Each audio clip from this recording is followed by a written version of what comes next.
banyak fadilah, disebut sebagai bulan maghfirah, bulan keampunan, disebut sebagai bulan Quran, turunnya Al-Quran, disebut dia sebagai bulan rahmat, dilipat gandakan Allah amalan kita di bulan Ramadan ini. Dan salah satu hikmah terpenting dari bulan Ramadan ini atau puasa Ramadan ini adalah kesehatan.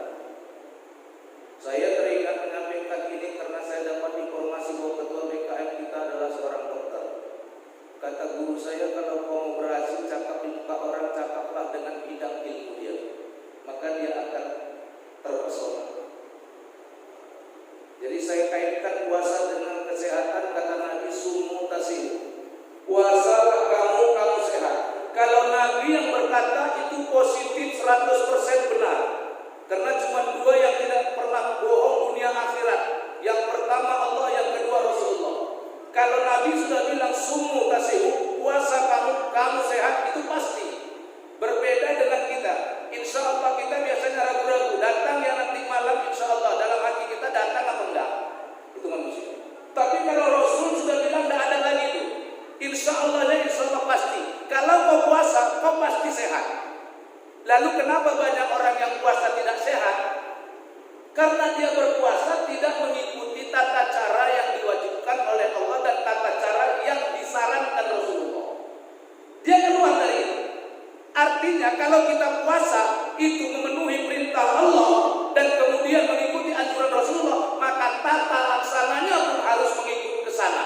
Kalau kamu hanya sekedar melaksanakan puasa karena perintah Allah, tapi kamu tidak melaksanakan tata caranya sebagaimana yang dituntut oleh Rasulullah, maka apa kata Rasul?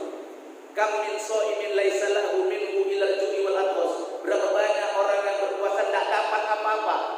Jangankan pahala, jangankan surga, sehat pun tidak dapat. Kenapa? Karena dia tidak berpuasa sebagaimana yang dituntut oleh Rasulullah. Dia keluar dari situ. Islam ini sudah lengkap, Islam ini sudah sempurna. Kamu tidak perlu melengkapinya karena sudah ada di dalam kitabullah wa Rasul. Sudah ada dalam kalam Allah dan kalam Rasul. Sudah lengkap. Kamu tidak usah menyempurnakannya, tinggal buka saja. Kalau sekarang istilah tinggal klik saja. Itu saja. Jadi kalau ada orang yang puasa tidak sehat, berarti keluar dari tuntunan Rasulullah. Kalau dia dalam koridor tuntunan Rasulullah, pasti. Makanya kalau sudah Quran bercakap, tidak ada lagi insya Allah ragu-ragu. La raiba fihi hudal lil muttaqin. Quran itu tidak ada sedikit keraguan bagi orang yang takwa. Orang takwa itu nggak ragu terhadap kalam Allah dan kalam Rasul. Masalahnya apa? Kita ilmu tinggi, tapi tingkat yakin kita masih di bawah standar. Kalau kita baca Quran masih kurang fasih, hafal kurang hafal, tapi yakin kita terhadap huruf ba saja belum. Yakin kita terhadap Bismillahirrahmanirrahim saja belum. Maka yakin itu di atas daripada ilmu. Kamu nggak punya manfaat yang besar terhadap ilmu yang kau miliki kalau yakin pun tidak ada.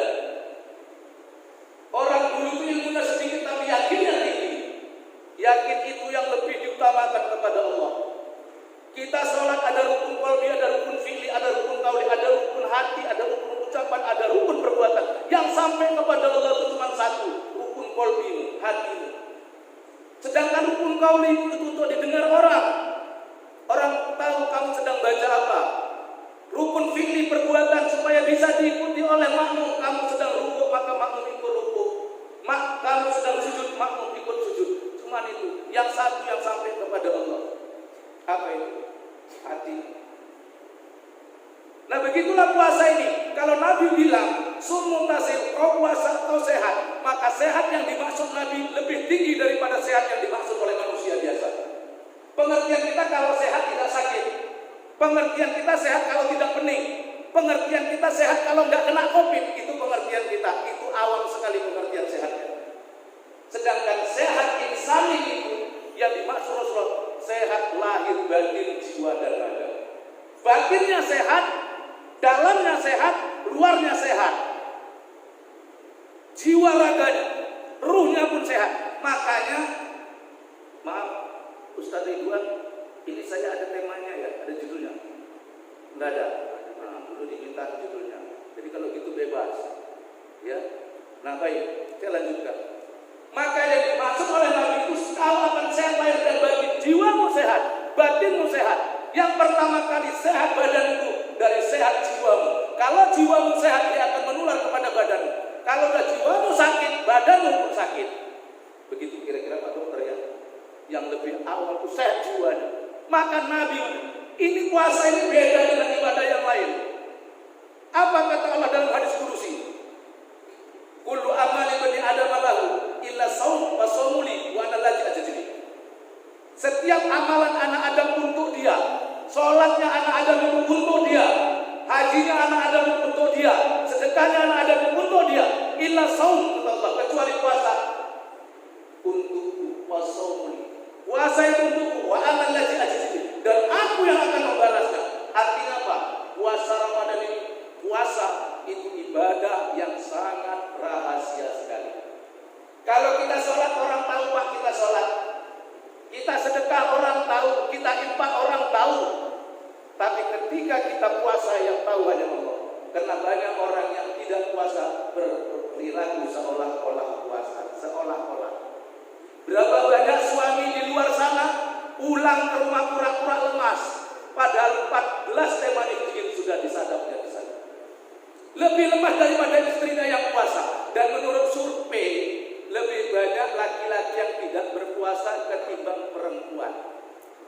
Makanya kalian perempuan kalau nggak berpuasa jangan tunjukkan sama anak kalian. Anak kalian itu digital, anak kalian itu anak-anak cerdas sekarang. Kalau kamu nanti puasa di depan anakmu yang masih balita atau masih umur 7-8 tahun, dia akan tanya, kenapa mama tidak puasa? Kamu harus jawab jujur. Sementara dia belum paham maknanya. Apa yang kalian jawab? Kalian akan jawab, mama lagi halangan anakku. Maka anakmu akan menjawab, oh begitu, sama dong kayak papa gak puasa, halangan ya mak.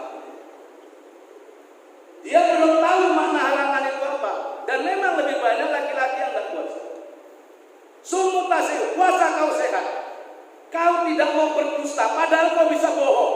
Tapi nggak kau lakukan. Kamu bisa sembunyi makan, orang lain nggak tahu, anakmu nggak tahu, suamimu nggak tahu, istrimu nggak tahu. Kamu bisa sembunyi makan, tapi itu nggak kamu lakukan. Padahal kalau kamu berondok makan yang kamu bersembunyi makan yang nggak ada yang tahu, tapi itu nggak kamu lakukan. Sir, begitu rahasianya dia. Itu puasa. Karena itu jujur, bersih hatimu. Kamu tidak makan, tidak minum walaupun orang tidak melihat. Karena kamu tahu Allah melihatnya.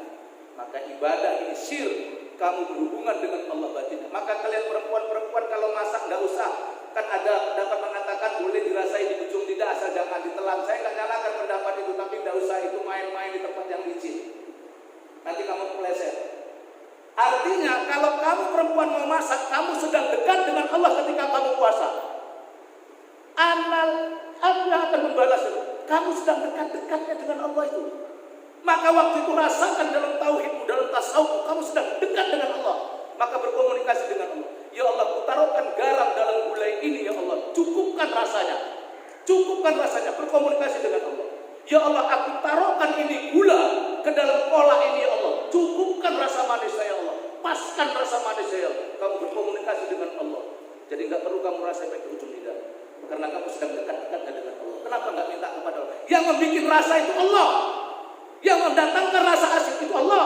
Yang mendatangkan rasa manis itu Allah. Buktinya kalau orang kena COVID nggak tahu rasanya. Kasih gula dia nggak tahu itu manis. Yang bikin rasa manis siapa? Yang bikin rasa asin siapa? Allah. Saya kaji, saya tahu sama tasawuf. Jangan lepaskan itu.